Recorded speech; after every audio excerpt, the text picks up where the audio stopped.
Q Review, print speaking to the blind, celebrating 40 years of audio newspaper production. Welcome to this week's edition of the National Podcast, recorded at the Bishop Briggs Media Centre by our amazing volunteers. You can get in touch with us via Facebook, Twitter or Instagram using @CuneReview, that is @CuandReview.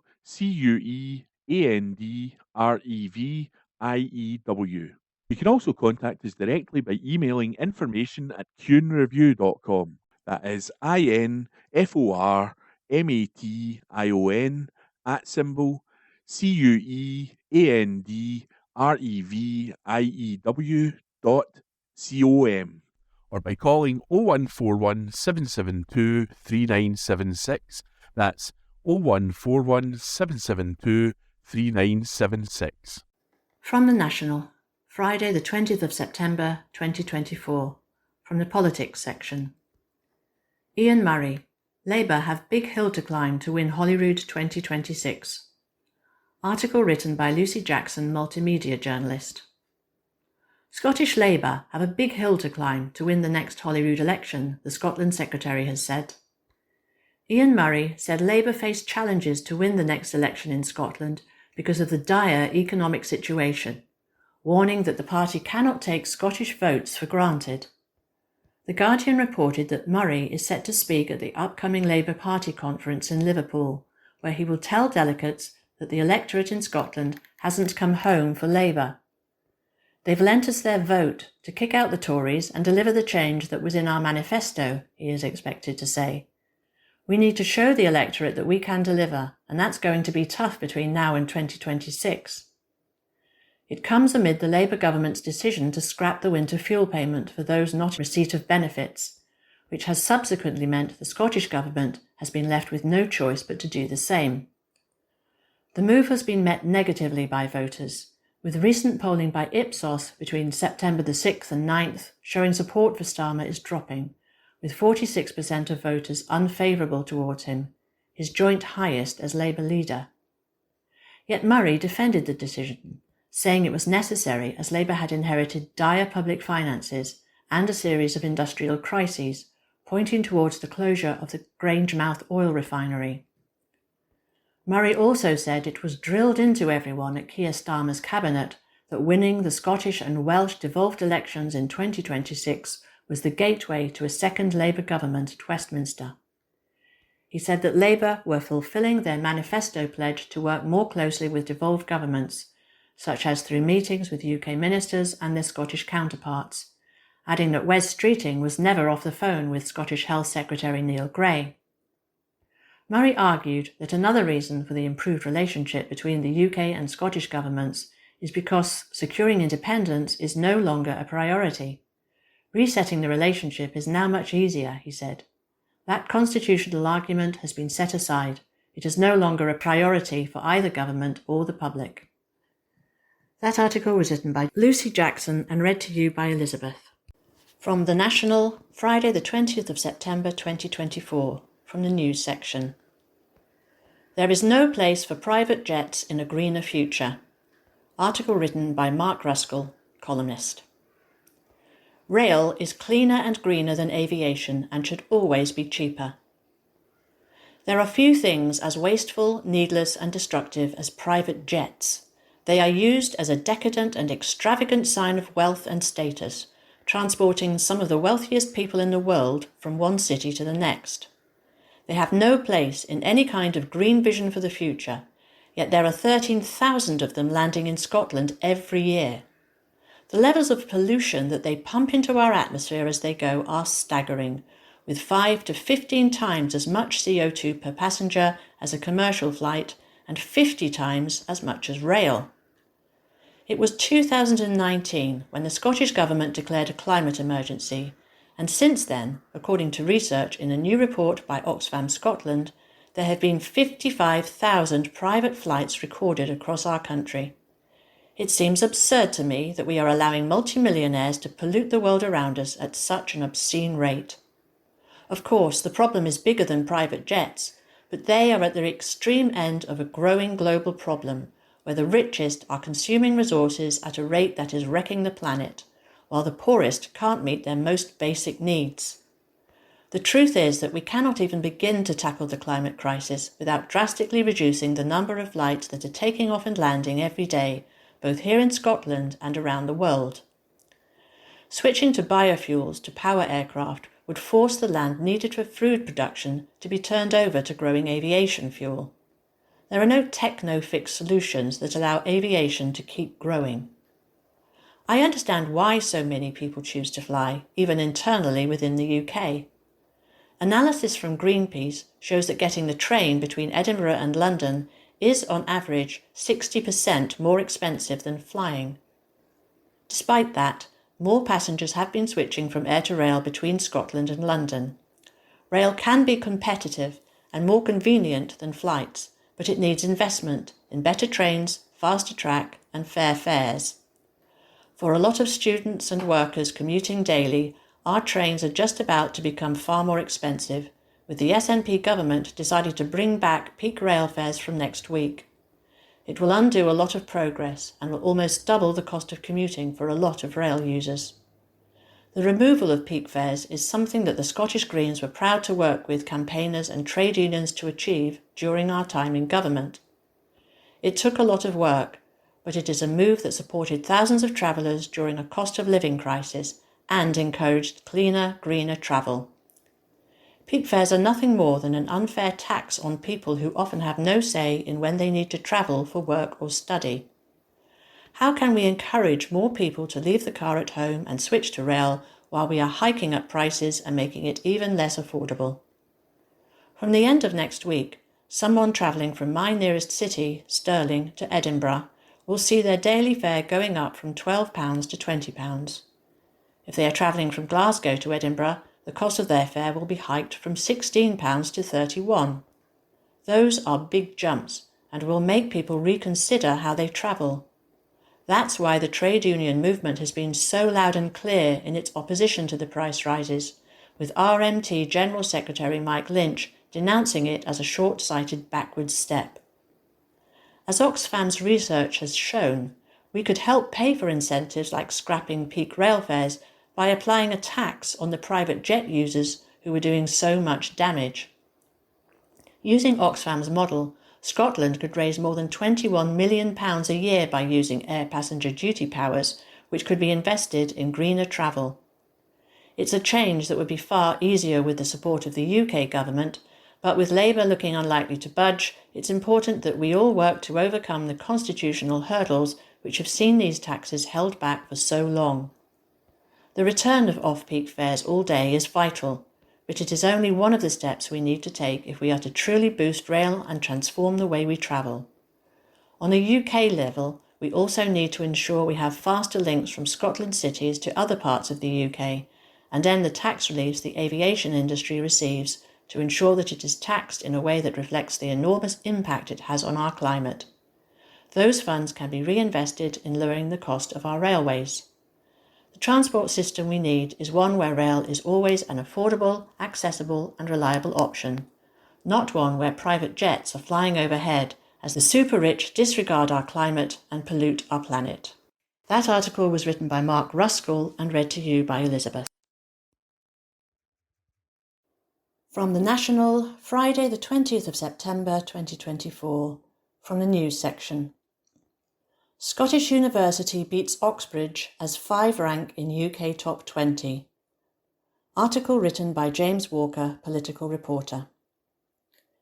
The University of St Andrews is the #1 university in Scotland, according to the Times and the Sunday Times Good University Guide 2025.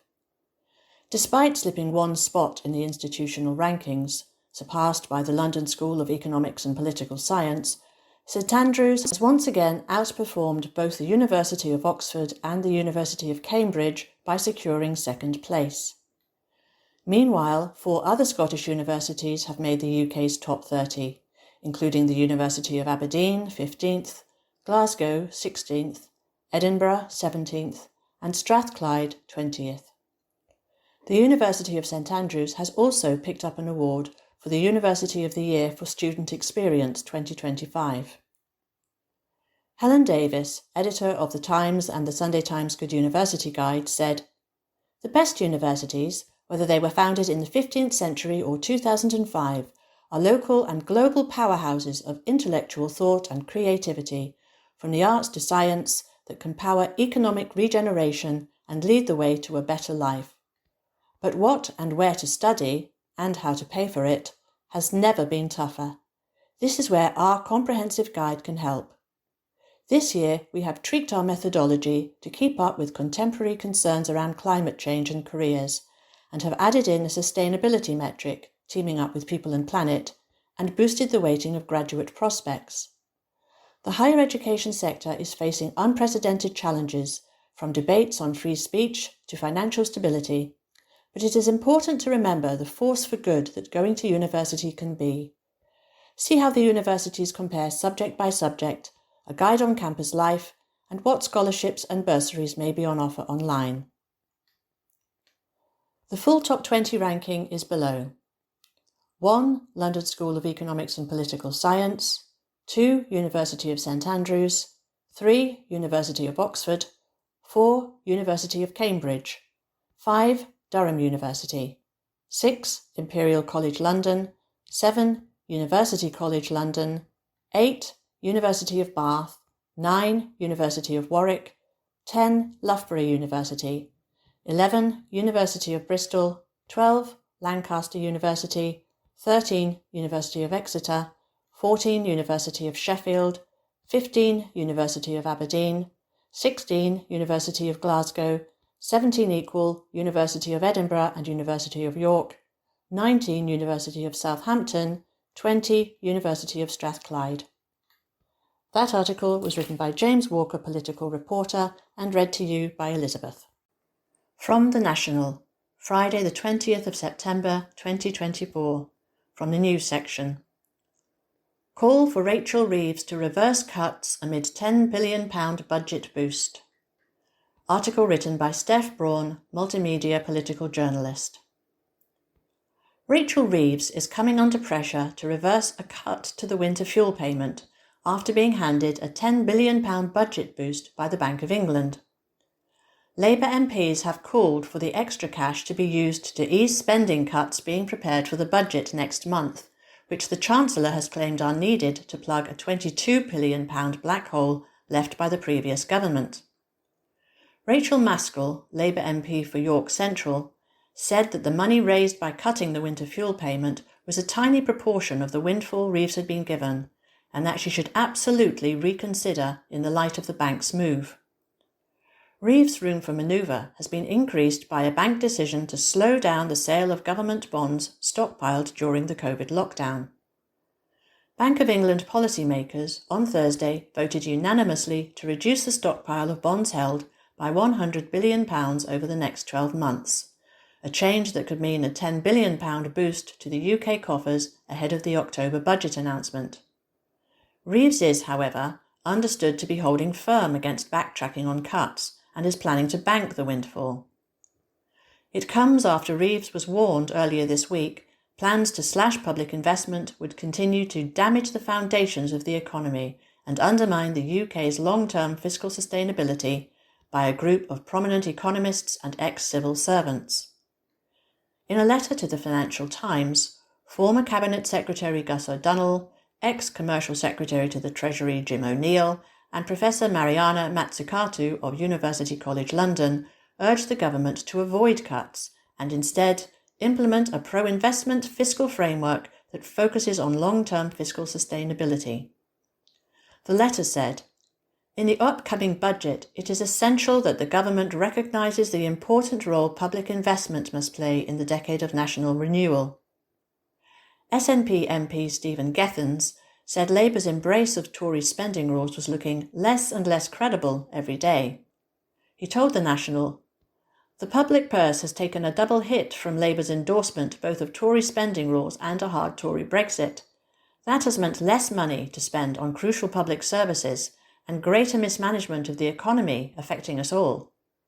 This week, that Labour-Tory economist consensus took its own double credibility hit, with a letter from senior economists warning Labour about their spending plans and then this warning from the Bank of England. The Tories were a disaster for the economy and every day Labour's embracing of those failed plans looks less and less credible. The winter fuel payment was previously handed to all pensioners to ensure they could afford to heat their homes in the colder months, but it will now only be given to those who receive pension credit or other means-tested benefits. Prime Minister Keir Starmer said on Thursday that tough decisions were essential to stabilise the economy and boost growth, but he has alarmed some of his MPs with warnings of a painful budget. We've had a £22 billion black hole left by the last government. I can't walk past that problem, he told ITV in a round of interviews. Maskell said it would be a responsible decision to reconsider the cut to the winter fuel payment. She said, "I think there are many demands, but this is most urgent to keep people safe this winter. We've got to do everything we can to keep people warm. I would welcome the government delaying so that they can properly review this decision and put mitigations in place to keep people safe."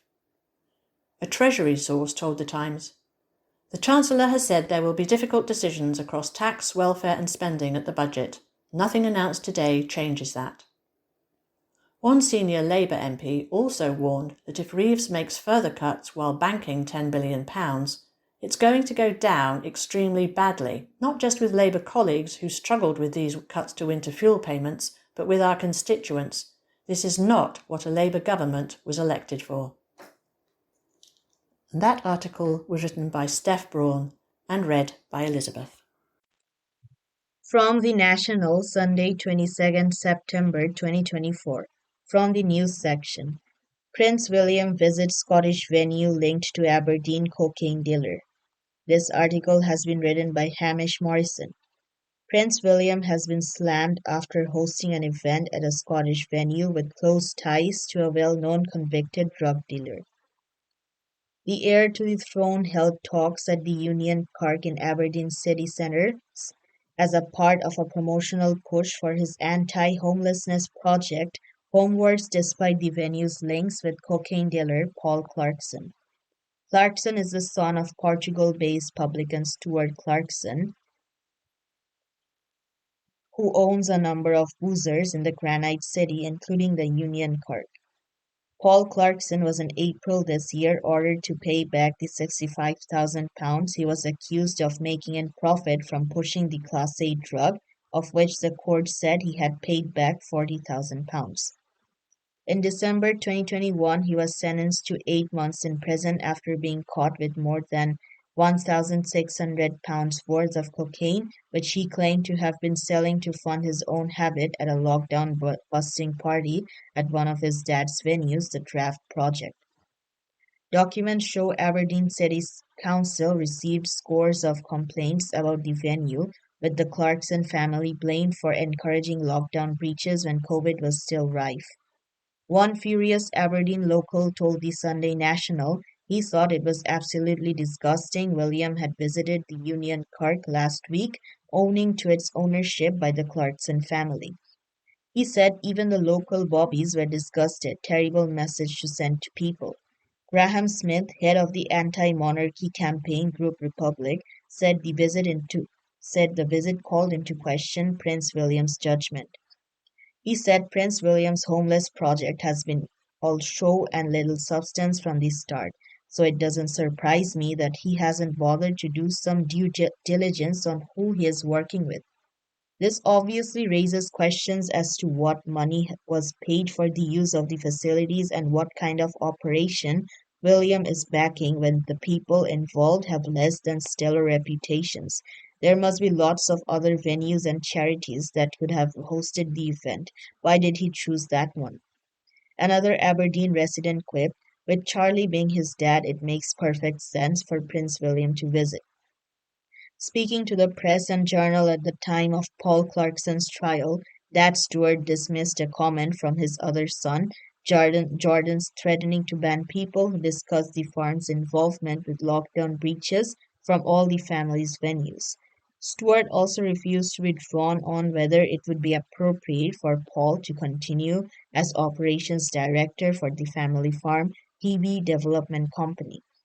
There is no suggestion Prince William has ever taken illegal drugs, but his brother Prince Harry in his 2023 Memoir Spare admitted to smoking cannabis and having once taken cocaine, though he said it didn't do anything for me. In 2008, Prince Williams was involved in a drug raid while attached to HMS Iron Duke, which saw around £40 million worth of cocaine seized from a speedboat by U.S. Coast Guard officers in the Atlantic northeast of Barbados. Kensington Palace declined to comment. Union Kirk did not respond to requests for comment. This article has been written by Hamish Morrison. From the National, Sunday, 22nd September 2024. From the news section. John Curtis. Reform breakthrough could bring chaos to Holyrood. This article has been written by Hamish Morrison. A reform breakthrough in Holyrood could throw the Scottish Parliament into disarray, threatening to deprive both Unionists and pro-independence parties of a majority, according to a leading political expert. Political scientist Professor John Curtis of Strathclyde University said that forming a pro-unionist government will be just as difficult as forming a yes majority if Reform pick up Holyrood seats in 2026. Recent polls have boosted Reform's hopes as they could replicate their Westminster breakthrough in Scotland, with one poll putting them neck and neck with the Tories. Farage did not visit Scotland during the general election campaign earlier this year. Nonetheless, the party picked up more votes than the Scottish Greens with a share of 7% of the popular vote. Polls suggest they are drawing support from the Conservatives and to a lesser extent from Labour. Professor Curtis said all parties in Scotland could stand to profit from Labour becoming unpopular because of the UK government's actions, such as cutting pensioners' winter fuel allowance. One recent poll, which measured Westminster instead of Holyrood voting intention, found that support for Labour had plummeted from 40% to 31% since May this year, while Reform were biting at the Tories' heels with 11%. Professor Curtis told the Sunday National, "The problem of Reform for Labour is this: it's not necessarily how many votes or even seats they might take off them, it's that Reform are going to be regarded by Labour as unquestionable." We have got a lot of talk at the moment of whether Labour could displace the SNP. Maybe they can. But if Reform gets significant representation in the Parliament, forming any kind of stable government's going to be difficult. Pointing to other recent research which has predicted that Labour and the Lib Dems would be unable to form a majority through coalition, as in the early years of the Scottish Parliament, Professor Curtis said that even with Tory support, there may still be an inability to form a pro-union bloc in Holyrood. He said, "At the moment at least, it looks unlikely that Labour and Lib Dems are going to have a majority the way they did in the 1999 and 2003. That would already mean that there would have to be some understanding with the Tories, which might just be about acceptable, but bear in mind how bruised the Labour Party still are, because their feeling is that one of the reasons they lost so badly after 2014 is because they were seen to be in alliance with the Tories. Talking to Reform, that's a no-no. If Labour plus Lib Dem plus Conservatives is not a majority, forming a pro-unionist government will be just as difficult as potentially forming a pro-nationalist one. Former SNP MP Stuart MacDonald last week suggested his party should seek to form a coalition with Scottish Labour after the next Scottish Parliament election.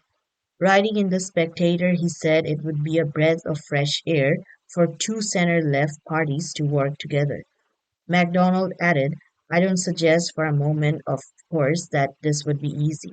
It would take compromise and continuous effort to make it work. But it would overnight transform a political culture that has grown more interested in having an argument than winning an argument."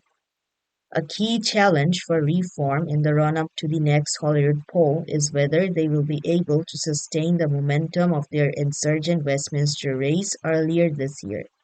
Professor Curtis said that changing from a corporate entity with Farage as its majority shareholder to a conventional membership organization, a move approved by party members at the Reform Conference last week, gave the party a better change at longevity.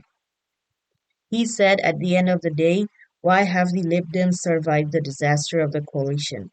Because they always had a membership structure that was willing to keep the party going in tough times. This article has been written by Hamish Morrison. This is from The National on Monday, 23rd September 2024. From the Politics section. MP hails milestone for one of UK's biggest onshore wind farms. By Jane MacLeod. The first turbines have been installed in one of the UK's largest wind farms as part of the regeneration of one of Scotland's largest surface coal mining sites. Elaine Stewart, the MP for Ayr, Carrick and Cumnock, praised developers Brockwell Energy for their collaborative approach and welcomed the £65 million the North Kyle site in East Ayrshire will generate in community benefit funds over the project's lifetime. Stewart said, the installation of the first turbines is an important milestone for this flagship project, which shows how important it is to have local communities at the heart of developing onshore wind farms. Brockwell's pioneering and collaborative approach is an example to learn from. The 9cc group model for administering and coordinating community benefit funds is also something to celebrate. The 9cc group is made up of 9 communities in the Cumnock and Doon Valley area, dedicated to making sure people can access multi-million-pound community benefit funds generated from wind farm developments. Stewart went on, the wind sector is key for the achievement of our clean energy and climate goals. But we need to make sure we do this in a fair and supportive environment. And most importantly, by taking local communities into account and supporting them in the transition. Speaking at an event to mark the installation of the first 5 of 49 turbines, she said, building legacies for former coal mine communities is one of my priorities as an MP. If coordinated correctly, the benefits from this scheme and other surrounding schemes will bring substantial and long-standing benefits to the area. The game-changing sums of long-term funding that will arise over the next 40 years will need to be carefully managed to ensure they provide a lasting legacy. It is an exciting opportunity, but also one that is very challenging and will need careful and transparent governance and management. She added, the current model of developer-led consultation is increasingly falling short as schemes proliferate. This is where bodies such as 9cc Group are needed. Stewart was joined on the visit to the site by Kilmarnock and Loudon MP Lillian Jones, South of Scotland MSP Carol Mochan and other local elected politicians.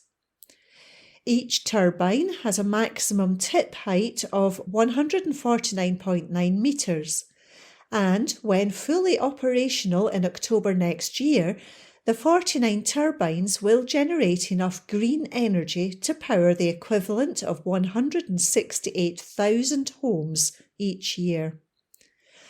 North Kyle, located 5.5 kilometres east of Patna, 6 kilometres west of New Cumnock and 2.5 kilometres south of Skerries, will deliver a minimum of £65 million in community benefit over its 40-year working lifespan.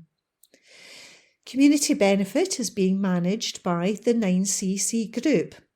It is a charitable trust uniting the 9 communities of Auchinleck, Cumnock, Ochiltree, Skerries, Drongan, Rankenston and Stair, New Cumnock, Cronberry, Lugar and Logan, Dalmellington, Patna and Netherthird. Alec Baird, 9cc Group Chair, said, "This event not only marks a significant stage in the development of the site, but also provides an opportunity to thank Brockwell Energy for their collaborative approach to community benefit. From the outset, they have been proactive supporters and, crucially, provided £880,000 in advance funding to help establish our organisation and ensure our local communities benefited, even before the money from these turbines was planned to come on stream. That's a powerful statement about Brockwell's commitment to this area and a welcome endorsement of the work the 9cc Group does on behalf of the people who live, work and play in our communities." Ian Coburn, Chief Financial Officer of Brockwell Energy, said, "Beyond the enormous boost to the UK's drive to a net zero future, we are proud that North Kyle is already delivering restoration, regeneration and community benefit for the local area. No project has ever delivered so much benefit before it even starts generating. The project has been a huge undertaking on the challenging former mining site and is the culmination of years of teamwork with a large number of local stakeholders. I'd like to thank the 9cc Group team for their effort, time and commitment to ensure that communities can take control and coordinate community benefits, money from North Kyle and other schemes to ensure they deliver long-term legacy benefits and will make a real and ensuring difference to their communities." Brockwell's Energy's Senior Project Manager, Richard Buckland, added, "We are not only building a wind farm, we are also helping to regenerate an old open-cast coal site. People may be aware of the history of North Kyle and the legacy that the collapse of the coal mining industry has left. North Kyle doesn't fix all that, but I can say with absolute certainty that we will be leaving the site in a far better state than when we started. The huge, ugly haul roads have been narrowed and reprofiled. Large areas of land that had no topsoils have been reprofiled and spread with excess peat to allow broadleaf planting. This will allow the site to quickly green up and significantly improve ecology diversity. This restoration benefits delivered just by the construction was estimated to be worth £2.6 million. We have already far exceeded that amount and carried out a lot more work than planned on the road improvements. In addition, we have provided another £2.6 million in cash funding to East Ayrshire Council to continue the restoration effort and a further £600,000 to undertake broadleaf planting. We are already seeing wildlife coming back to the site despite the construction. The return and successful breeding of our resident osprey sets an optimistic note for the future ecological improvements around the site.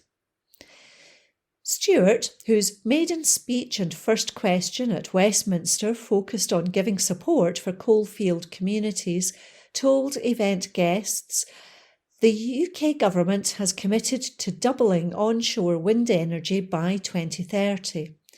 The North Kyle wind farm, thanks to Brockwell Energy and the 9cc Group, will play an important role in helping the government achieve this objective."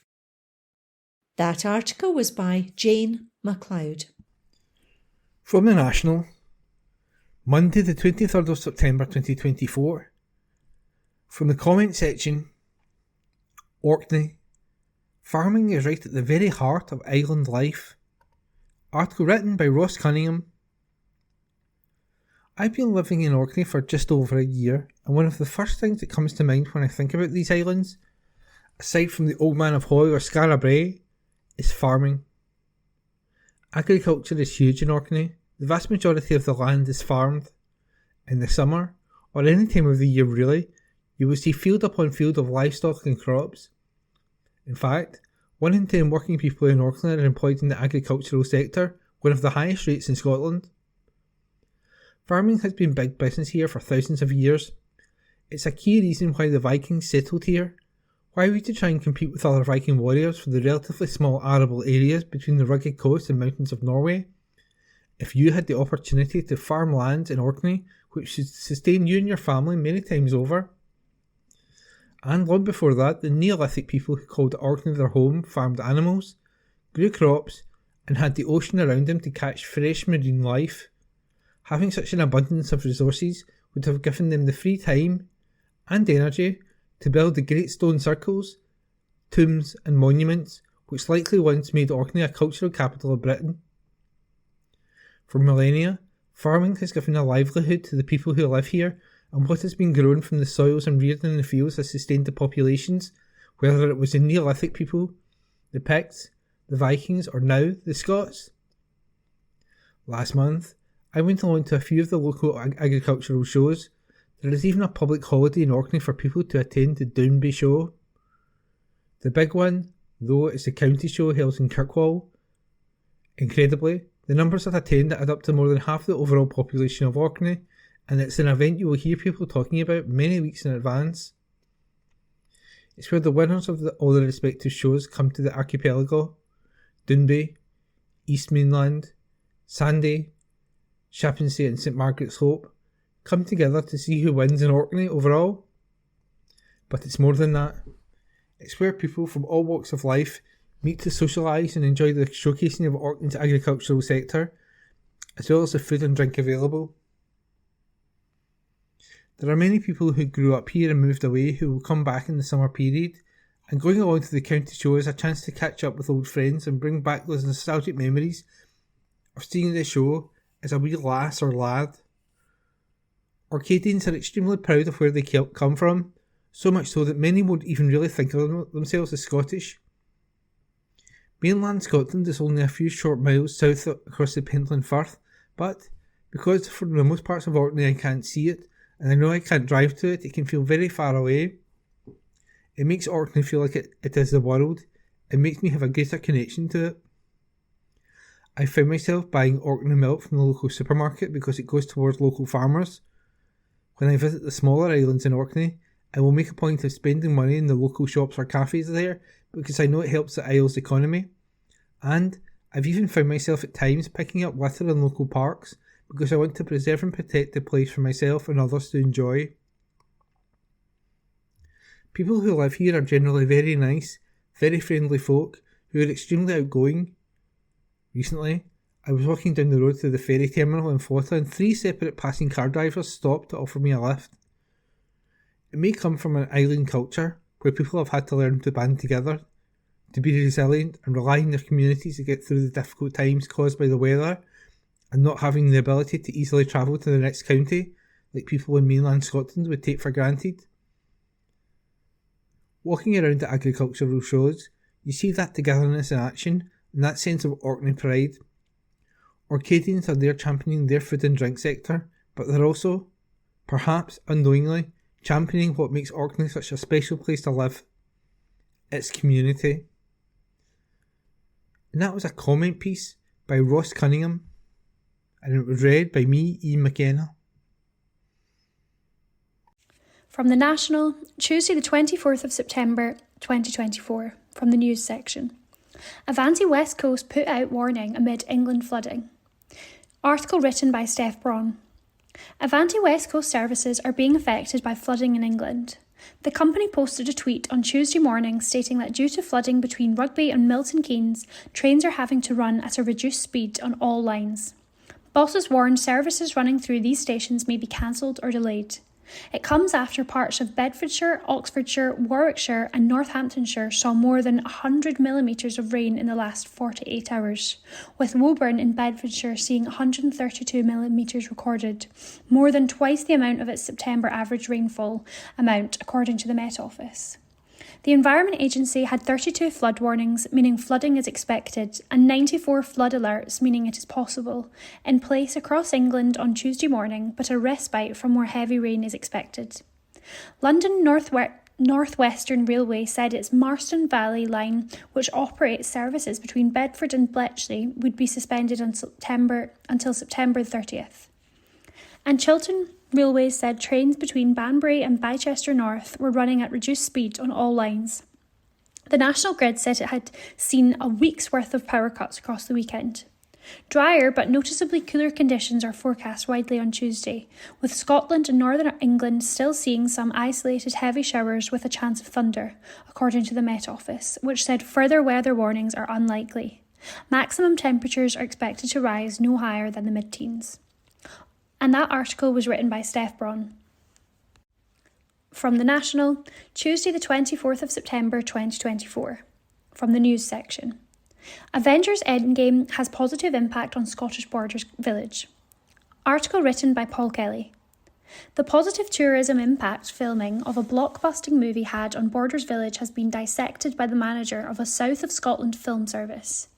Members of Scottish Borders Council's SBC Decision-Making Executive Committee received a presentation this month from Rosie Ellison, manager of Film Edinburgh, a company that facilitates national and international filmmakers to identify suitable locations in the region. Statistics show that 35% of European visitors now visit Scotland as a direct result of films or TV shows they have watched. Film Edinburgh receives 400 inquiries from individual filmmakers each year, asking for advice on regions to film in within the Borders, Edinburgh and East Lothian. The Borders is a popular destination for film crews. The Leaderfoot Viaduct was used as a backdrop in the last Indiana Jones film. St Abbs became New Asgard in Marvel's Avengers Endgame, with the village now officially twined with the fictitious location. As a result, the village has become a tourist hotspot for movie-loving visitors. Bournemouth Harbour has also been the evocative location for the filming of the ITV detective drama Vera. Ellison said, "We have been working with Scottish Borders Council's economic development team since about 2002, supporting the region with film, TV productions and commercials, factual TV, entertainment shows. They might ask if we have any beaches, coastal harbours, fishing villages, and we'll say actually, as it happens, take a look at St Abbs for instance, and lo and behold, we get Avengers Endgame. You'll all be aware of the impact that movies have had on St Abbs visitor numbers, with increased numbers still visiting now compared to prior to the film going there, with a lot more young people going through and stopping and taking pictures. Films also contribute to the local economy. They hire local services, they pay for locations, they use council facilities, and on average in a year, they will spend £500,000 to £2 million within the Scottish Borders. It also adds to civic pride. It's always quite nice to see your home on the big screen, even if it's just for a flash. Councillor Carol Hamilton said, "This is a really good news story for the Borders. I will declare a little interest in the fact that I was involved in Harry Styles making one of his videos at St Abbs. That's my claim to fame.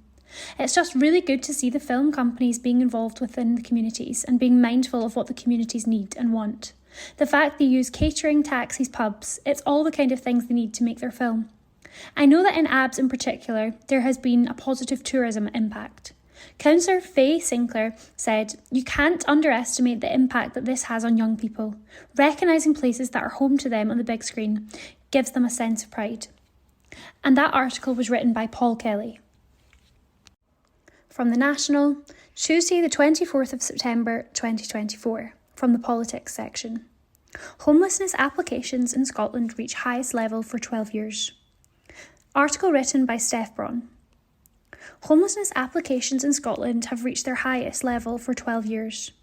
Scotland's Housing Minister, Paul McLennan, has described the statistics as deeply concerning, with 40,685 applications lodged in 2023/2024, a rise of 4% on the previous year and the highest number seen since 2011 to 2012. The number of households assessed as homeless or threatened with homelessness also hit its highest level for 12 years, at 33,619, a rise of 3% on the previous year. The number of households in temporary accommodation has also risen 9% over the past year, now standing at 16,330. The average length of time to close a homelessness case has lengthened by 11 days. It was 278 days for cases that closed in 2023/2024, compared to 267 the year before. McLennan said he is determined to reverse the trend, insisting affordable homes must be made available for people when they need them. He said, "These figures are deeply concerning, and I know the lack of a settled home seriously affects people's health and life chances. They demonstrate the scale of the challenge we face in tackling the housing emergency, and I am determined to work with partners to reverse this trend." Working with representatives from across the housing sector is crucial. We have made record funding of more than £14 billion available to councils in 2024 to 2025 to deliver a range of services, including in-homelessness services, and we will continue to support councils to tackle the crisis. However, we must stop homelessness from happening in the first place and ensure affordable homes are available when people need them. We are taking action on both fronts. We have a strong track record in supporting the delivery of affordable homes, with more than 133,000 homes completed since 2007, including more than 94,000 social rented homes. We will continue to build on that record with a total investment of almost £600 million in affordable housing this year. The Scottish Government has boosted the affordable housing supply budget by £80 million over the next 2 years and has committed £2 million this year to councils with the greatest pressures on temporary accommodation to make use of existing housing stock. McLennan added, "We are also looking for innovative ways to boost investment in house building, and as part of this year's programme for government, we announced an £100 million investment in mid-market rent homes, which will be grown alongside private investment to £500 million. The Scottish Government hopes its housing bill will further strengthen tenants' rights, and it's set to include provisions for long-term rent controls. The programme for government said, "We will bring forward amendments to the bill that will clearly set out how rent increases will be capped in areas where rent controls apply, in a way that provides certainty for tenants while also encouraging investment. The bill is set to place stronger duties on local authorities and other partners to prevent homelessness, including an emphasis on prevention through holistic support, with relevant bodies working together to provide assistance earlier to help people avoid the crisis of homelessness." And that article was written by Steph Braun. From the National, Tuesday the 24th of September, from the comment section, "Big questions about Scottish independence deserve honest answers," by columnist Karen Adam. When I have been out door knocking recently, I have been speaking to people across my constituency about independence, and I hear the same concerns over and over again. These aren't new worries. They're often the same as in 2014, with questions about our currency, defence, and whether Scotland is wealthy enough to stand on its own 2 feet. The more I talk to people, the more I realise how important it is to address these concerns head on, to have these conversations with clarity, and to share what I've learned about our country's potential. People want to know what kind of future they're signing up for. They want to be reassured that an independent Scotland can be prosperous, that it can support its people, and that it won't leave us worse off than where we are now. These are issues that Project Fear particularly hammered out to the media, stating that we couldn't afford to do it on our own. So let's talk about that. Let's talk about wealth and independence, not in a way that throws figures and facts at people, but in a way that makes sense, that feels real. Because when we break it down, Scotland's potential for wealth is right in front of us. It always has been. Take whisky, for instance. It's a global industry with billions of pounds of revenue flowing through Scotland's distilleries each year. But where does that money go? Right now, much of it goes into the UK's economy, contributing to its GDP. In an independent Scotland, those billions would stay right here. There'd be ours to invest in our public services, in education, in healthcare, in building the kind of society we want to live in. And then there's energy. I recently visited Buckie Harbour, where the offshore wind industry is transforming the local economy. Standing there, it struck me just how much potential we have in renewable energy. In my constituency in particular, there is so much development and the growth of the sector cannot be denied. Scotland is perfectly positioned to become a world leader in wind and tidal energy, generating clean, sustainable power, not just for ourselves but for export. That's a future I can believe in, a future where we use our natural resources not only to keep the lights on, but also to drive our economy forward in a way that protects the planet for future generations. However, it's easy to talk about whisky and wind. What about the bigger picture? What about GDP? What about the Barnett formula? These are important questions and they deserve honest answers. GDP, or Gross Domestic Product, is often thrown around as a measure of a country's wealth, but it has its flaws. It doesn't show us how wealth is distributed or how it benefits the people. Right now, Scotland's GDP is measured as part of the UK, which means a lot of what we contribute, from our oil, whisky or renewables and more, gets swallowed up into the overall UK figure. It doesn't give us a full picture of how much Scotland truly generates and, more importantly, doesn't tell us what we could achieve if that wealth stayed here. There's also the issue of the Barnett formula. Some say that, without it, Scotland would struggle to fund public services, but it isn't a gift. It's part of how the UK allocates spending across the nations and is based on decisions made in Westminster. Independence would mean we make those decisions ourselves. We wouldn't be sending our revenues south, only had to have them come back with the conditions attached. The wealth we generate here would stay here and we'd decide how best to invest it. It's easy to get bogged down in the technical details, but when you're out speaking to people, these conversations can't be about throwing numbers at them. They have to be about making the case for independence in a way that feels grounded, that connects with the real concerns people have.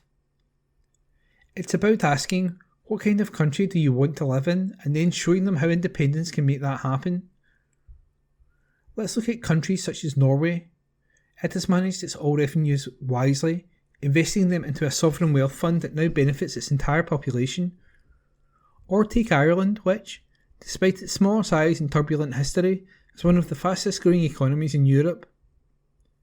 These countries aren't bogged down by the idea that small can't be successful. They've proven that with the right policies and leadership, smaller nations can punch well above their weight. And what is stopping Scotland from doing the same? We have the resources, we have the industries and, more than that, we have the people. Of course, people have valid concerns about independence, but we need to remember that the choice isn't between a guaranteed, risk-free UK and a leap into the unknown. The UK is changing, and not for the better. We've seen what happens when decisions are made that don't take Scotland's needs into account. Independence doesn't mean everything will be easy, but it does mean we'll be able to make those decisions for ourselves, based on what's right for us. When I'm on the doorstep and someone asks me if we're wealthy enough to be independent, I tell them this: Scotland's wealth isn't just about numbers on a spreadsheet. It's about our people, our resources and our potential. We've been told for too long that we're too small, too poor, too reliant on others, but I don't buy that. I look around and see a country full of ingenuity, talent and opportunities. Independence isn't about breaking away, it's about stepping away into our future. I believe, more than ever, that we have everything we need to succeed. All we need now is the courage to make it happen. And that was a comment piece by Karen Adam, and it was read by me, Ian McKenna. From the National, Tuesday the 24th of September, from the comment section. Was Perth Museum's unicorn exhibition all it appeared to be? By columnist and community editor Shona Craven. We were promised enchantment when the fabulous new Perth Museum opened in the spring. It seemed fitting as its debut exhibition, Unicorn, would tell the story of Scotland's national animal, from its mythical origins to the present day. An equine face complete with iridescent spiral horn peeked out from the top gallery, high above the swish new secure room that houses the Stone of Destiny. This imposing exhibit was the grand finale of a show split across levels, taking visitors to the ancient history of belief in unicorns right up to their present day association with LGBT culture. It was a journey of jarring tonal shifts that concluded with what turned out to be a Trojan unicorn, packed with symbolic objects and speakers, playing testimonies about growing up and living as queer-identifying person in Perthshire and Scotland today. The label stated, "Those inside the Trojan unicorn come in peace and love," but doubtless this is how the original would have been advertised too. This one was, apparently, a safe space, a sanctuary for those who might not feel safe to come out. It was certainly a curious choice to create an association between closeted LGBT people and destructive infiltrators, but this was an exhibition full of curious choices. The journey towards the giant sculpture began downstairs, in a gallery full of treasures including late Renaissance artist Luca Longi's Beautiful Lady and the Unicorn, gorgeously illustrated bestiaries in a giant narwhal horn. Visitors were walked through the writings and depictions that led people to believe that unicorns were not just real creatures, but bestowed with medicinal properties. It's easy to see how the existence of narwhals and rhinos, along with some dodgy translations of text and misinterpretations of drawings, led to misunderstandings, and the chance to profit from them doubtless helped keep the truth obscured. We were shown how apothecaries peddled potions that they claimed to contain powdered unicorn horn, all the more highly valued since the beasts were known to be very difficult to catch. Moving upstairs to the contemporary half of the exhibition, Hunting the Unicorn displayed heads in the style of taxidermy trophies that had been customised by 6 artists who identify as queer or as part of the LGBTQIA+ community. This seemed to suggest the existence of people who are so queer they must identify as such twice, or that those putting on the exhibition perhaps did not give much thought to the deployment of acronyms. Certainly, it's hard to see what an artist identifying as asexual has to do with the persecution and discrimination of homosexual people who are, as the exhibits reflect, still hunted today in countries around the world. Perhaps unsurprisingly, most of the artists chose to focus on those persecuted for their gender identity rather than sexuality. The theme of gender fluidity was carried into the section aimed at children, a nursery-like nook with drawing tables, a mini library and a dressing-up box beside a mirror with 3 checkboxes at the top.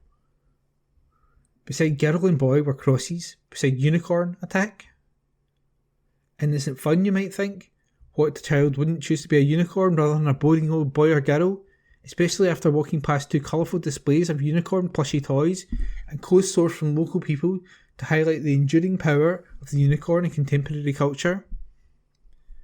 It must have been a challenge for the gallery's staff to stop children from grabbing some of the exhibits, but there was scope to instead steer them towards reading materials such as Gender Identity for Kids, or Gender Heroes, a book for age 5 and up that profiles gender trailblazers of past and present, including Elliot Page, who experienced homophobic abuse as a young actress before undergoing an elective double mastectomy and publicly identifying as a man, and Alok Vaid-Menon, who once described little girls as kinky and deviant in a screed arguing against the need for single-sex spaces. Again, it's impossible to know whether the exhibition curators were aware of the content of these books and approved of it, or were simply ticking the inclusion boxes on funding applications. The youngest visitors will have skipped past the section about persecution to get to the toys, and were perhaps unlikely to question why anyone would be hiding in a Trojan horse, though some may well have been informed enough to know that such a thing is, by definition, not peaceful. By the time I saw, inside the wooden belly, a unicorn plushie wearing a t-shirt advertising LGBT Youth Scotland, the controversy dog charity once run by a paedophile, I was questioning whether the exhibition might actually be a form of protest against a stealth operation to convince even the youngest of children that sex is merely assigned rather than fixed, and that they might be happier, less anxious, more popular if they assumed a different gender identity, joined a waiting list for puberty-suppressing drugs, and started saving up for surgery. It seems our national animal, despite being so fleet of foot, still cannot outrun those who wish to exploit it to peddle pseudoscience. A future exhibition may question why so many were complicit in teaching damaging new myths to children. And that was a comment piece by Shona Craven. From the National, Tuesday the 24th of September. From the Culture section, Edinburgh, Scottish restaurant among world's best at TripAdvisor Awards, by Adam Robertson. A Scottish restaurant has been named one of the best casual dining spots in the world. The TripAdvisor Traveller's Choice Awards has rated Makar's Gourmet Mash Bar in Edinburgh in 9th place in the top 10. Organica in Cusco, Peru, was named as the world's best restaurant when it comes to casual dining. On the Edinburgh spot, TripAdvisor said, "If you crave comfort food, make your way to Makar's Gourmet Mash Bar. It checks all the boxes: generous portions, reasonable prices and great vibes. Dig into their signature mashes and save room for delightful desserts. Attentive service from their friendly staff will make your meal even more satisfying."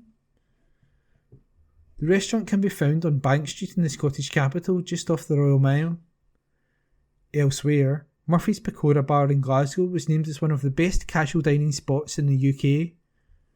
Known for its Indian cuisine, it has been frequented by a number of famous faces, including Scottish actor James McAvoy. It was praised by TripAdvisor for its reasonable prices, relaxed atmosphere and varied options beyond pakoras, which helped to make it a go-to spot for families. Howie's Waterloo Place was also named among the UK's best casual dining spots and was praised for its large menu of fresh seasonal fare. People were encouraged to try the 2-course deal offering and the craft cocktails. The friendly and knowledgeable staff add to the warm and memorable dining experience, the review said. And that article was written by Adam Robertson. The National Politics on Wednesday the 25th of September. GB Energy to be headquartered in Aberdeen, Sir Keir Starmer confirms. An article written by Adam Robertson. Sir Keir Starmer has confirmed that GB Energy will be headquartered in Aberdeen. It was previously reported that the new company would be stationed in a Scottish city, although the Prime Minister confirmed it during his speech to conference on Tuesday. It's also been confirmed that 2 additional sites will open in Edinburgh and in Glasgow once GB Energy is up and running. The company will initially be located in government buildings in these cities, while permanent bases are established. It comes after Anna Sauer was grilled on the project on Tuesday morning, as he failed to tell the BBC when it will lead to energy bills being reduced. Speaking to conference, Mr Starmer said, "We said GB Energy, our publicly owned national champion, the vehicle that will drive forward our mission on clean energy, we said it belonged in Scotland. And it does. But the truth is it could only really be based in one place in Scotland. So today I can confirm that the future of British energy will be powered, as it has been for decades, by the talent and skills of the working people in the Granite City, with GB Energy based in Aberdeen." The Prime Minister has previously said that the company would help to create good jobs and cut people's bills. However, he also said that it would act as an investment vehicle and not an energy company.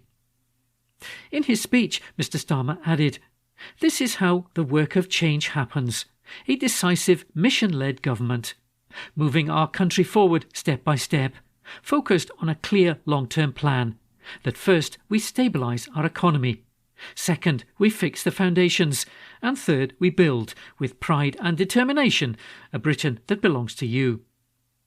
In a statement released after the speech, Jürgen Meyer, the chair of GB Energy, said that the headquarters will act as a starting point for the newly formed firm.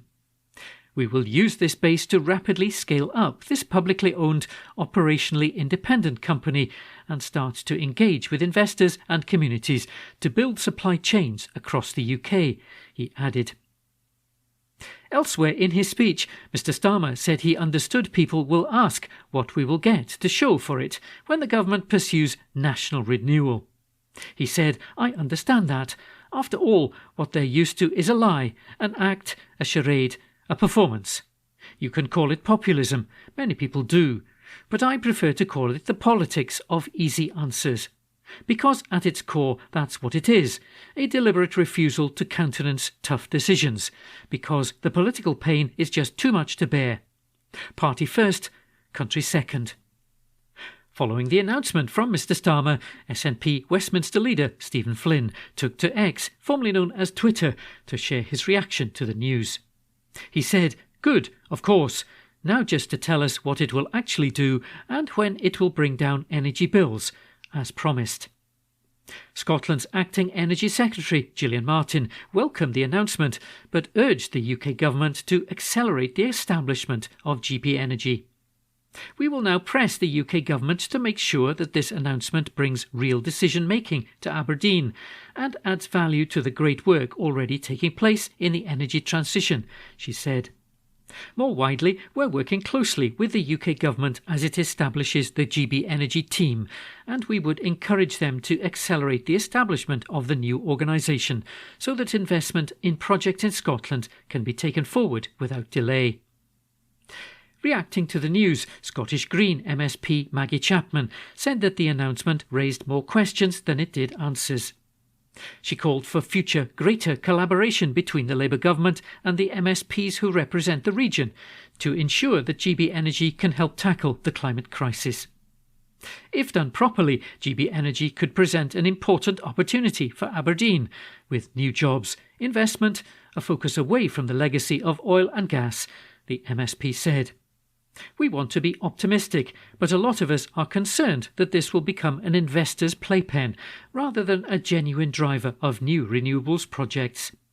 So far, the UK government statement raises many more questions than answers.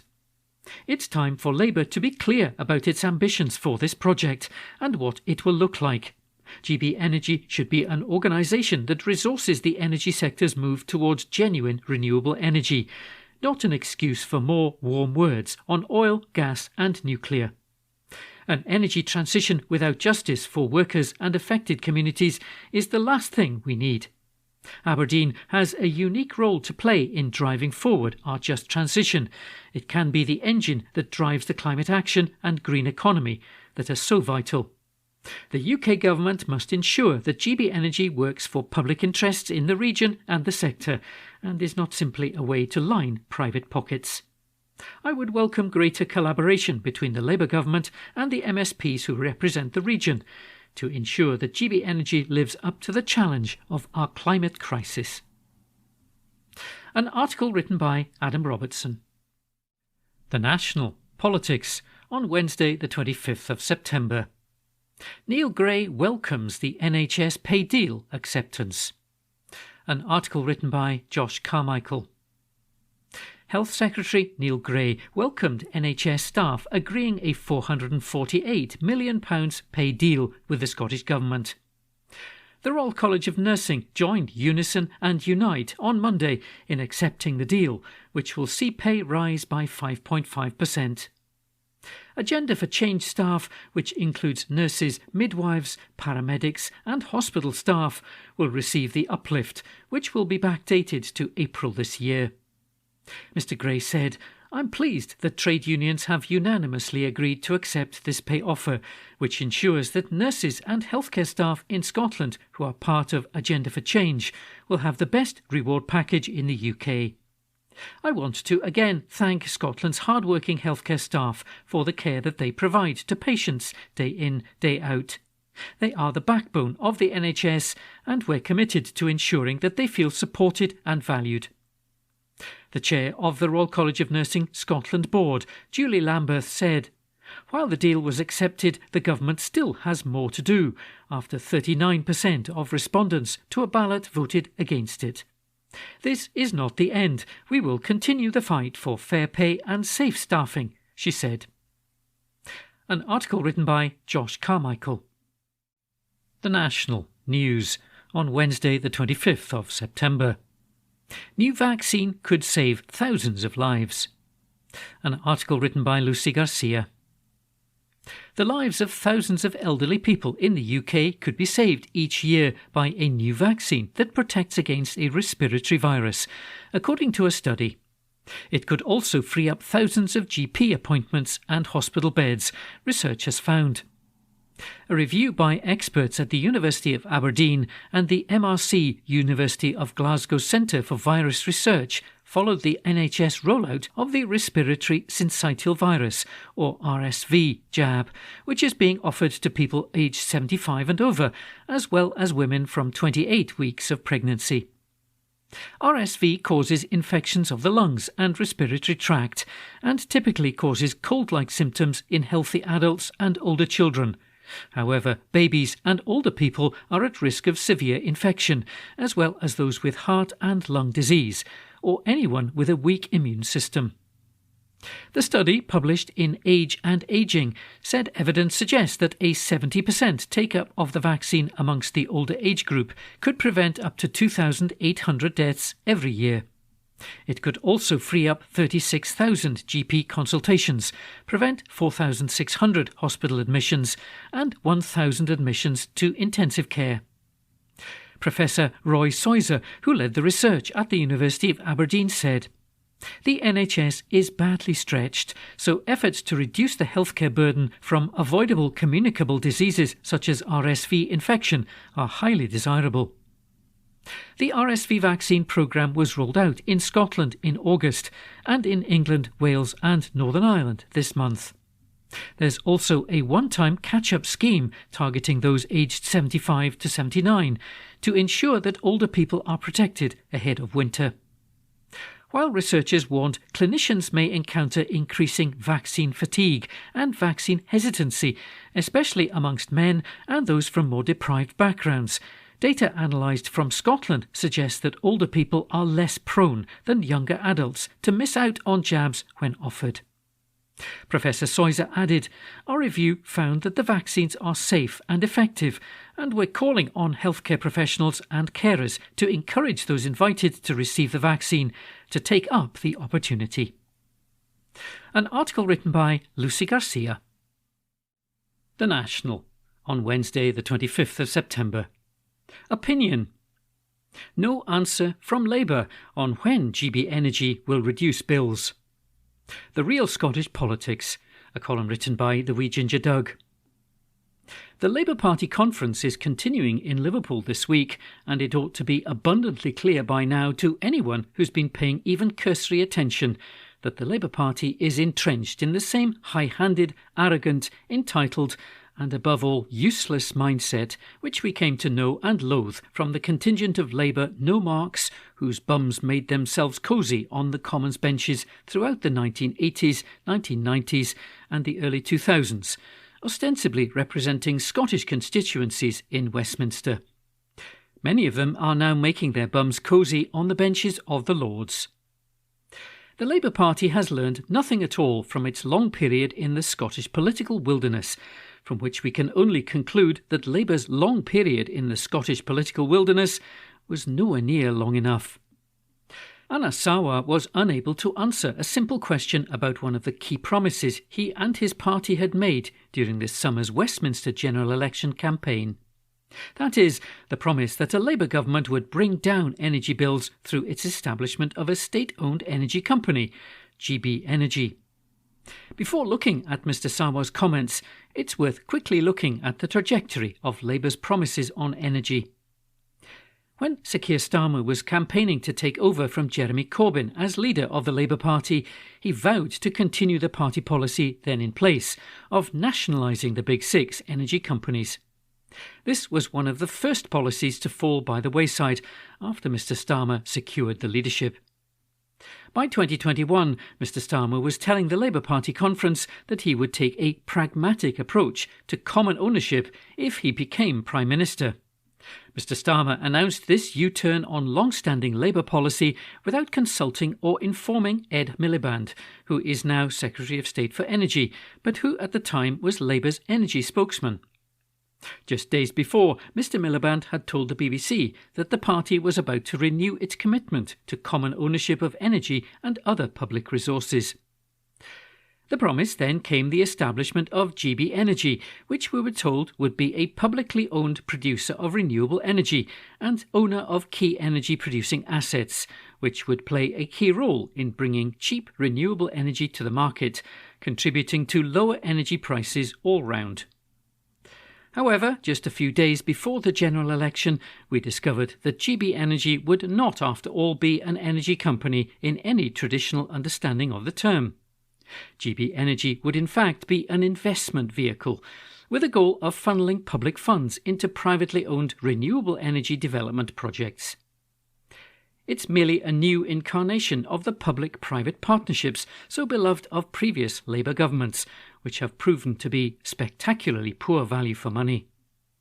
The company would neither produce energy for the market, nor would it bring renewable energy infrastructure into public ownership. Any reduction in domestic energy bills would be hypothetical and a long way down a highly uncertain track. Speaking on the BBC's Good Morning Scotland show, Anna Sawa was asked when energy bills would start to come down, as Labour had promised. We got a whole lot of waffle about how Labour needed to get moving on this, about upgrading the electricity grid and about the chaos inherited from the Tories. What we didn't get was any firm commitment on when energy bills would start to come down, or even if they would at all. It was announced in August that the average household energy bill is to increase by £149 per month from October, after Ofgem said it was increasing its price cap. Mr Sawa was equally reticent when asked where GB Energy would be headquartered, saying only that it was for the Prime Minister to make the announcement. The translation: that decision is way above a branch manager's pay grade. Chancellor Rachel Reeves has set out her green priorities in her speech at the Labour conference and has been accused of snubbing Scotland. Speaking of progress the UK government wished to make in the coming years, the Chancellor failed to mention the Acorn carbon capture project based at St Fergus near Peterhead as she spoke to delegates in Liverpool. The project has been repeatedly snubbed by successive British governments, despite assurances that investment funding will be forthcoming. The project is working with industrial, power, hydrogen, bioenergy and waste-to-energy businesses, including those in Peterhead, Grangemouth and Mossmoran in Fife, which wish to capture CO2 emissions and send them into permanent geological storage under the North Sea. The UK government confirmed that the project would progress to its Track 2 stage last year, but SNP Westminster leader Stephen Flynn stressed in July there was a major lack of certainty over the timeline. Ms Reeves spoke about projects she wished to develop and said in her speech, "Jobs in the automotive sector of the future in the industrial heartland of the West Midlands, jobs in life sciences across the North West, clean technology across South Yorkshire, a thriving gaming industry in Dundee, and jobs in carbon capture and storage on Teesside, Humberside, and right here on Merseyside too." Noting Westminster's long record of promising funding for carbon capture projects in Scotland, promises which date back to 2007, and then reneging on them, former First Minister and the Alba leader Alex Salmond said that Scots should be extremely concerned at Ms Reeves's failure to mention Acorn and called on the UK government to urgently confirm its position on the project. He said, in the last 17 years, successive Labour, then Tory governments have committed to carbon capture projects in the northeast of Scotland and then reneged on these commitments. A column written by the Wee Ginger Doug. The National News on Wednesday the 25th of September. Undemocratic royals to face a protest at Holyrood anniversary celebration. An article written by Steph Braun. The King and Queen will face protest when they arrive in Edinburgh to mark the 25th anniversary of the Scottish Parliament this weekend. King Charles is due to address Holyrood on Saturday to mark a quarter of a century since the Scottish Parliament was reconvened. He'll meet with First Minister John Swinney along with Queen Camilla before making a speech to the Chamber. He will then meet people from across Scotland nominated by MSPs as local heroes. But Edinburgh-based supporters of anti-monarchy group Republic have insisted that Charles and Camilla's attendance at the ceremony makes a mockery of what the Scottish Parliament is meant to stand for. The branch will be staging a protest outside Parliament to show their opposition to the royals being parachuted in for the celebration. It comes after a report by Republic laid out how the monarchy is costing the taxpayer more than £500 million a year. Francine Love of Republic's Edinburgh branch said, "This is about the 25th anniversary of the Scottish Parliament. It's not about Charles and Camilla, who are here trying to seek relevance from the achievements of others. We don't need a member of the royal family to be parachuted in to celebrate our history, our institutions, or the contributions Scots make to our country." Republic Edinburgh objects to an unaccountable and undemocratic monarchy attempting to align itself with an institution that represents not only all of its citizens, but is the very embodiment of democracy and accountability in Scotland. The group calls instead for a celebration of Civic Scotland and all who work towards making Scotland a fairer and more inclusive place to live. Ahead of the event, Scottish Greens co-leader Patrick Harvie stressed the monarchy is becoming an increasingly ridiculous and unjustified institution, as he commented on the eye-watering sums being spent on the royals. Lavishing any family with huge privilege, power and wealth as a birthright is a fundamentally undemocratic idea, and it's particularly distasteful during the cost of living crisis, which is seeing scandalous levels of child poverty and pensioners across the country face to choose between feeding themselves and heating their homes, he said. The King and Queen will meet with the presiding officer Alison Johnston on their arrival on Saturday, along with deputy presiding officers and the Lord Lieutenant of the City of Edinburgh. The mace and crown of Scotland will be carried into the chamber as part of a procession to a fanfare sounded by musicians from the Royal Conservatoire of Scotland. The late Queen presented the mace to the Scottish Parliament at its official opening on the 1st of July 1999, accompanied by Charles and her husband Philip. Following the King's address, the First Minister and other party leaders will make speeches. Performances by the charity Systema Scotland, Kosher Alba singers and musician Callum McElroy will be interspersed throughout the session. As the King and Queen leave, young people from across Scotland will form a guard of honour outside Parliament, lining part of their route to the nearby Palace of Holyrood House. An article written by Steph Braun. This is from The National on Thursday, 26th September 2024. From the Culture section. Ian Rankin, death of his mum led to best-selling rebus novels. By Alistair Ferguson.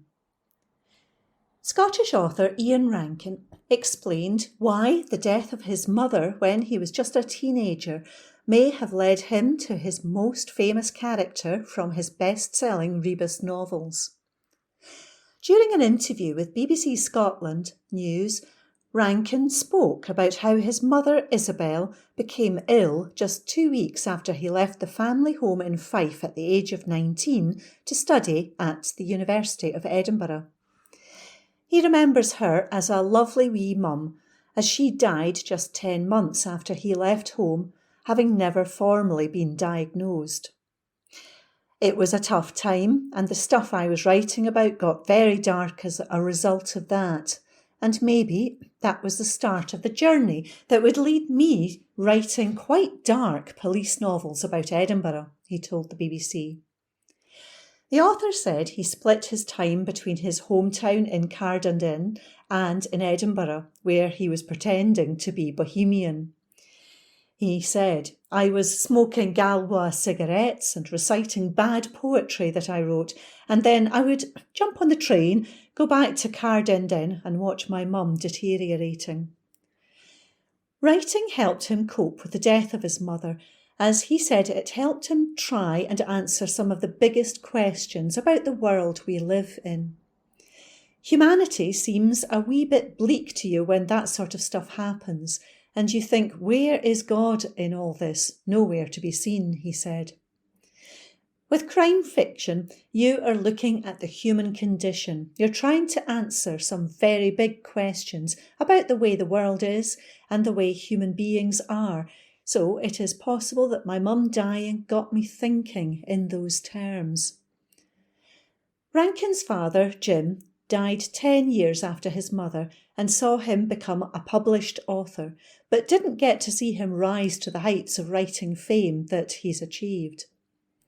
The Edinburgh-based author has sold more than 35 million copies of his John Rebus series, and is about to release his 25th book, Midnight and Blue, as he said he has no thoughts of slowing down anytime soon. Translated into 36 languages, Rebus is enjoyed by thriller fans across the world, but the 64-year-old said writing hasn't gotten any easier for him despite his long and successful career. "I am living the dream, but it doesn't make the books any easier to write," he said. "I was under the impression the more you wrote, the easier it would be, but it seems to be that it gets harder as you get older." Midnight and Blue is expected to be released on October 10th. That article is by Alistair Ferguson. That concludes this week's edition of the National Podcast. Please remember to subscribe to our channels at Pure Review and to tell your friends about our service.